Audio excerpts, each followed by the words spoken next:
Sebelumnya jangan lupa subscribe, like, komen, dan nyalakan tombol lonceng. Terima kasih.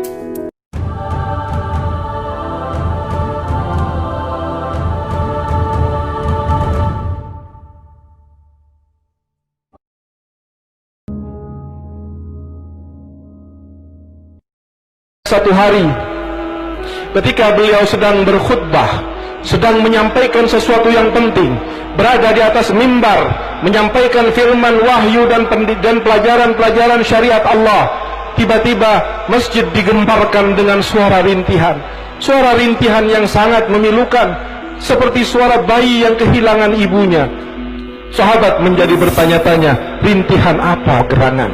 Sahabat menjadi menoleh ke kanan ke kiri, tapi tidak mendapatkan siapa yang merintihnya.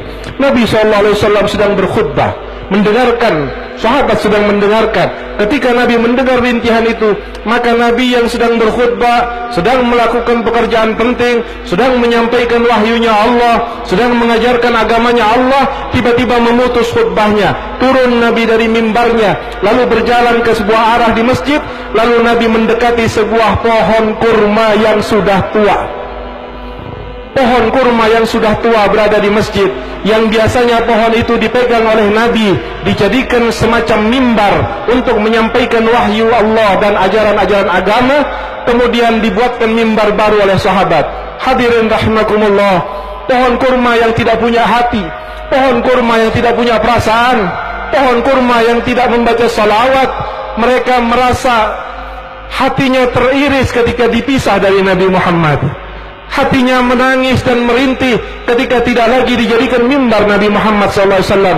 Dan lihat bagaimana reaksi Sayyidina Muhammad terhadap pohon, terhadap yang tidak bernyawa, terhadap sesuatu yang mungkin boleh dijadikan hukumnya sebagai kayu bakar dan mubah, tidak haram sama sekali. Mungkin dipotong-potong menjadi sekian, dibuat jembatan, dibuat hal-hal yang bermanfaat, tidak ada dosa sama sekali. Tetapi lihatlah Sayyidina Muhammad, ketika Nabi Muhammad tahu bahwa rintihan itu keluar dari pohon kurma yang sudah kering, Nabi Muhammad turun dan sedang khutbah. Nabi Muhammad hentikan khutbahnya, Nabi Muhammad turun dan kemudian menghampiri pohon kering itu. Apa yang dilakukan oleh Nabi Muhammad terhadap pohon yang kering? Nabi Muhammad memeluknya bagaikan seorang ibu yang memeluk bayinya. Nabi Muhammad mengucapkan kata-kata yang tidak didengar oleh sahabat. Apa kata-katanya? Dan kemudian menjadikan pohon kurma yang merintih itu tiba-tiba hilang rintihannya. Sebagian riwayat mengatakan bahwa Nabi mengatakan kepada pohon kurma, engkau berhentilah merintih, engkau akan aku jadikan mimbarku nanti di sorga. Baru kemudian pohon kurma itu berhenti merintih. Dan Nabi kemudian mengatakan kepada sahabatnya, wahai sahabatku, jika seandainya tidak aku peluk pohon kurma itu, maka dia akan merintih sampai hari kiamat. Hadirin rahimakumullah, kita bukan pohon kurma. Kita adalah umat yang disebut oleh Nabi Muhammad. Kita adalah umat yang didoakan oleh Nabi Muhammad. Kita adalah umat yang sengaja dicintai oleh Nabi Muhammad. Kita adalah umat yang diperjuangkan siang dan malam oleh Nabi Muhammad.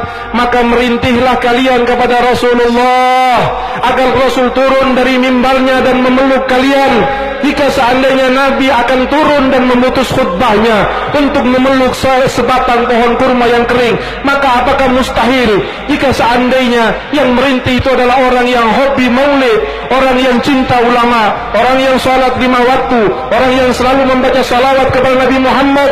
Kemudian pada satu saat dia mengheningkan perasaannya, dia memfokuskan perhatiannya, lalu terucap dari mulutnya, Assalamu alayka ayyuhan nabiyyu wa rahmatullahi wa barakatuh, lalu mengalir kedua air matanya.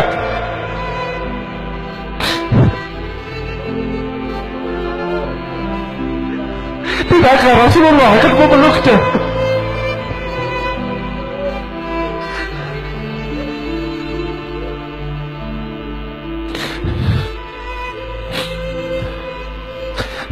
Betapa mulianya adalah seorang hamba dipeluk oleh Sayyidina Muhammad.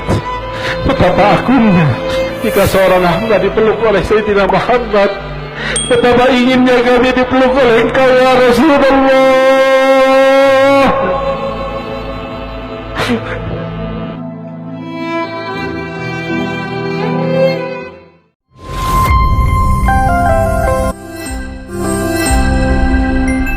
Audio Jungle.